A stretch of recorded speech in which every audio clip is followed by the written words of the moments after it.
जय श्री राधे, जय श्री कृष्ण। मंदिर श्री बंसी वाले महात्मा यूट्यूब चैनल की ओर से हम आप सभी भक्तों का हार्दिक अभिनंदन करते हैं। आज हम आपको सुनाने जा रहे हैं श्रीमद् भागवत महापुराण के 8वें स्कंद के चौथे अध्याय की परम पावन कथा। इस अध्याय का नाम है गज और ग्राह का पिछले जन्म का चरित्र तथा उनका उद्धार।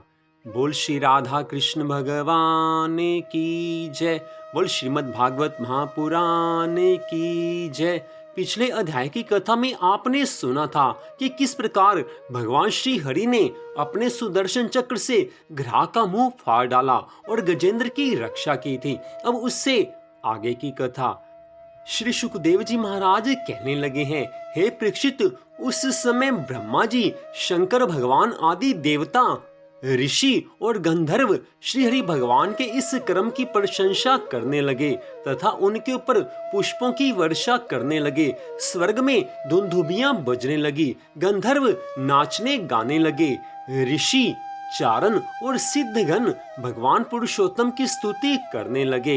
इधर वह ग्राह तुरंत ही परम आश्चर्यमय दिव्य शरीर से संपन्न हो गया। यह ग्राह इसके पहले हुहु नाम का एक श्रेष्ठ गंधर्व था। देवल के शाप से उसे यह गति प्राप्त हुई थी। अब भगवान की कृपा से वह मुक्त हो गया। उसने सर्वेश्वर भगवान के चरणों में सिर रखकर प्रणाम किया। इसके पश्चात वह भगवान के सुयश का गान करने लगा। वास्तव में अविनाशी भगवान ही सर्वश्रेष्ठ कीर्ति से संपन्न है। उन्हीं के गुण और मनोहर लीलाएं गान करने योग्य हैं। जो भगवान की लीलाओं का गुण गान करता है उसके ऊपर भगवान की कृपा होती है। भगवान के कृपा पूर्ण स्पर्श से उसके सारे पाप ताप नष्ट हो गए। उसने भगवान की परिक्रमा करके उनके चरणों में प्रणाम किया और सबके देखते देखते अपने लोक की यात्रा की। गजेंद्र भी भगवान का स्पर्श होते ही अज्ञान के बंधन से मुक्त हो गया। उसे भगवान का ही रूप प्राप्त हो गया। वह पीतांबरधारी और चतुर्भुज रूप बन गया। गजेंद्र पूर्व जन्म में द्रविड़ देश का पांड्य वंशी राजा था। उसका नाम था इंद्रधुम्न। वह भगवान का एक श्रेष्ठ उपासक और अत्यंत यशस्वी था। एक बार राजा इंद्रधुम्न राजपाट छोड़कर मलय पर्वत पर रहने लगे थे। उन्होंने जटाएं बढ़ा ली, तपस्वी का वेश धारण कर लिया। भगवान की आराधना में सदा वो लगे रहते थे। भगवान की भक्ति करना, भगवान के मंगलमय नामों का जाप करना उनका प्रतिदिन का नियम था। एक दिन स्नान के बाद पूजा के समय मन को एकाग्र करके और मौन व्रती होकर वे सर्वशक्तिमान भगवान की आराधना कर रहे थे। उसी समय देव योग से परम यशस्वी अगस्त्य मुनि अपनी शिष्य मंडली के साथ वहां आ पहुंचे। उन्होंने देखा कि यह प्रजा पालन और गृहस्थ उचित अतिथि सेवा आदि धर्म का परित्याग करके तपस्वियों की तरह एकांत में चुपचाप बैठकर उपासना कर रहा है। इसलिए वे राजा इंद्रधुमन पर क्रुद्ध हो गए। उन्होंने राजा को शाप दिया। इस राजा ने गुरुजनों से शिक्षा नहीं ग्रहण की है। अभिमानवश परोपकार से निवृत्त होकर मनमानी कर रहा है। ब्राह्मणों का अपमान करने वाला यह हाथी के समान जड़ बुद्धि है। इसलिए इसे वही घोर अज्ञानमयी हाथी की योनि प्राप्त हो। श्री सुखदेव जी महाराज आगे कथा सुनाते हुए कहने लगे हैं, हे परीक्षित, शाप और वरदान देने में समर्थ अगस्त्य ऋषि इस प्रकार शाप देकर अपनी शिष्य मंडली के साथ वहां से चले गए। राजऋषि इंद्रधुम्न ने यह समझकर संतोष किया कि यह मेरे प्रारब्ध में लिखा था। इसके बाद आत्मा की विस्मृति करा देने वाली हाथी की योनि उन्हें प्राप्त हुई। परंतु भगवान की आराधना का ऐसा प्रभाव है कि हाथी होने पर भी उन्हें भगवान की स्मृति हो ही गई। भगवान श्री हरि ने इस प्रकार गजेंद्र का उद्धार करके उसे अपना पार्षद बना लिया।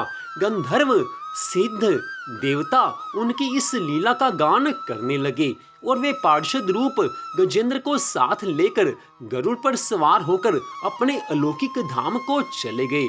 हे परीक्षित, मैंने भगवान श्री कृष्ण की महिमा तथा गजेंद्र के उद्धार की कथा तुम्हें सुना दी। हे राजन, गजेंद्र मोक्ष की इस कथा को सुनने वाले का कलयुग कुछ भी नहीं बिगाड़ सकता। उसको यश, उन्नति और स्वर्ग की प्राप्ति होती है जो इस कथा को पूरी श्रद्धा भावना से सुनते हैं। इसी से कल्याणकामी द्विजगण दुस्वप्न आदि की शांति के लिए प्रातःकाल जगते ही पवित्र होकर इसका पाठ करते हैं। हे परीक्षित, गजेंद्र की स्तुति से प्रसन्न होकर सर्वव्यापक और सर्वभूत स्वरूप श्री हरि भगवान ने सब लोगों के सामने ही उसे यह बात कही थी। श्री भगवान ने कहा, जो लोग रात के पिछले पहर में उठकर इंद्रिय निग्रह पूर्वक एकाग्र चित्त से मेरा, तेरा तथा इस सरोवर, पर्वत और कंदरा, वन, बैंत, कीचक और बांस के झुरमुट, यहाँ के दिव्य वृक्ष तथा पर्वत शिखर, मेरे ब्रह्मा जी और शिव जी के निवास स्थान, मेरे प्यारे धाम क्षीर सागर, प्रकाश में श्वेत द्वीप, श्री वत्स, कौस्तुभ मणि, वन माला, मेरी कोमोदकी गदा, सुदर्शन चक्र, पांच जन्य शंख,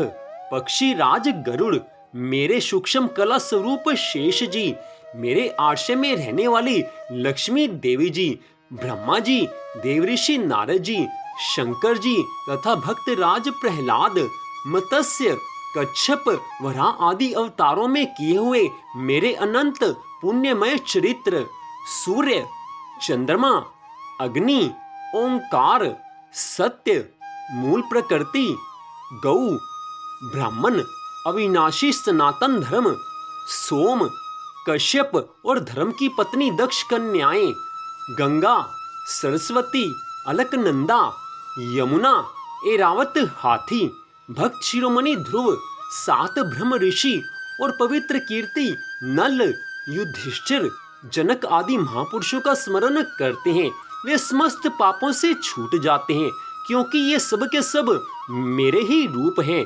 हे प्यारे गजेंद्र, जो लोग ब्रह्म मुहूर्त में जगकर तुम्हारी की हुई स्तुति से मेरा स्तवन करेंगे, मृत्यु के समय उन्हें मैं निर्मल बुद्धि का दान करूंगा, जिससे कि जीवन के अंत काल में उनको मेरी याद हो जाएगी और वो सीधा मेरे धाम में प्रवेश कर जाएंगे।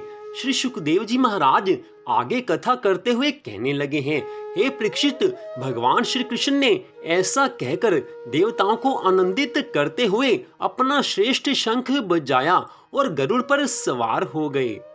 बड़ी सुंदर कथा का वर्णन आज श्री सुखदेव जी महाराज ने राजा परीक्षित से किया है। आज उन्होंने कथा में बताया है कि किस प्रकार गजेंद्र की रक्षा जब भगवान ने की और उसके पश्चात गजेंद्र की भी मुक्ति हुई और उसको भगवान ने अपने धाम में स्थान दिया, साथ ही ग्रह की भी मुक्ति हो गई।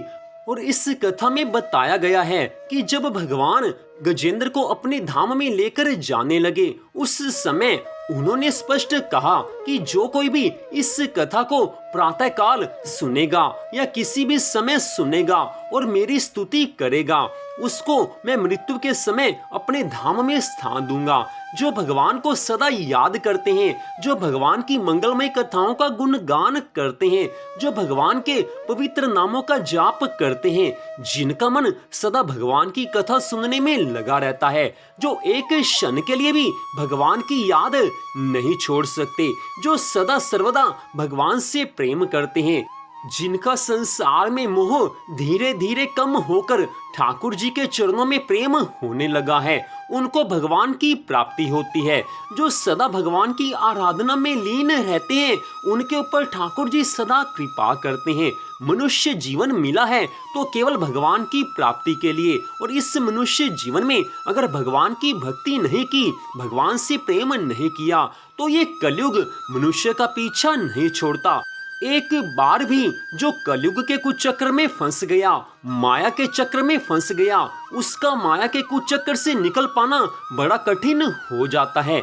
इसलिए हमारे सभी धर्म ग्रंथों में कहा गया है कि जैसे भी हो भगवान की कथा से प्रेम होना चाहिए, भगवान के नाम जप से प्रेम होना चाहिए, ताकि संसार में मन हमारा ना लग सके। जिसका मन संसार से प्रेम करने लग जाएगा वो ठाकुर जी से प्रेम नहीं कर पाएगा। इसलिए जिसको ठाकुर जी से प्रेम करना है, जिसको भगवान श्री राधा कृष्ण जी से, अपने इष्ट देव से प्रेम करना है, उसको भगवान की कथा सुननी ही पड़ेगी। भगवान की कथा को सुनने से बढ़कर कोई भी उपाय ऐसा नहीं है कि जिससे भगवान का प्रेम प्राप्त हो सके, जिससे भगवान की भक्ति प्राप्त हो सके। इसलिए इस कथा को सुनते हुए मन में ये सदा याद रहे कि ये कथा ही हमारा उद्धार करने वाली है।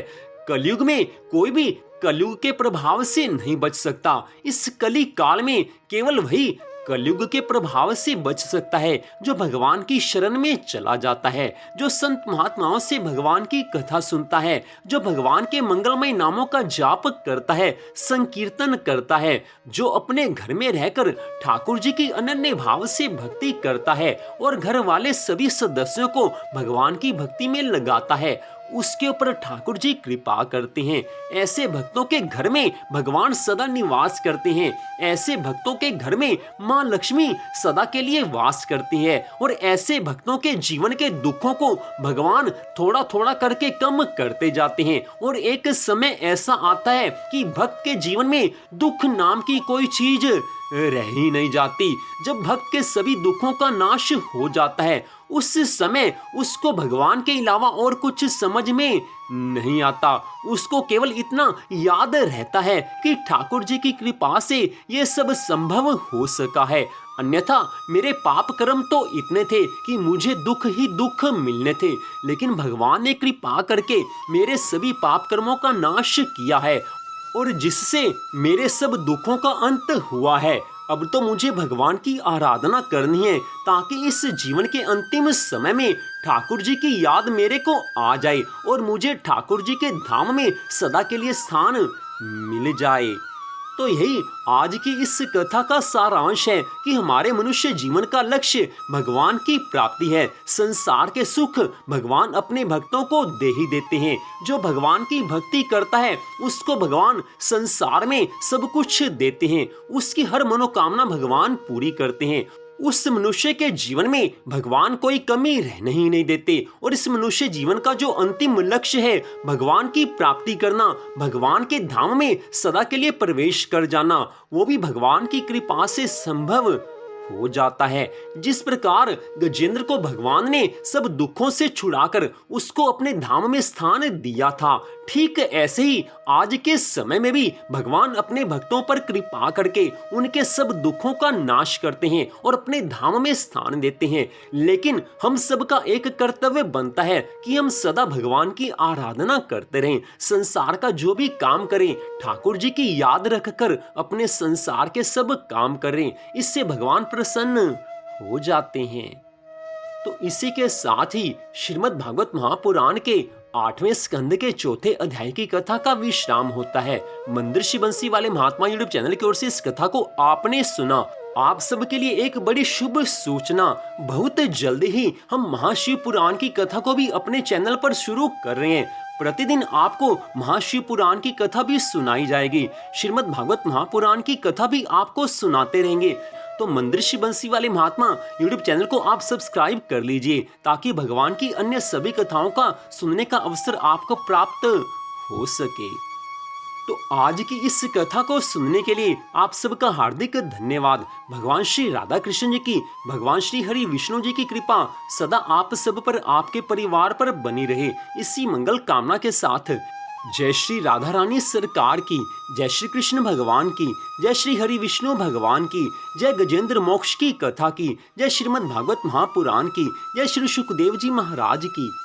जय जय श्री राधे, जय जय श्री राधे, जय जय श्री राधे श्याम।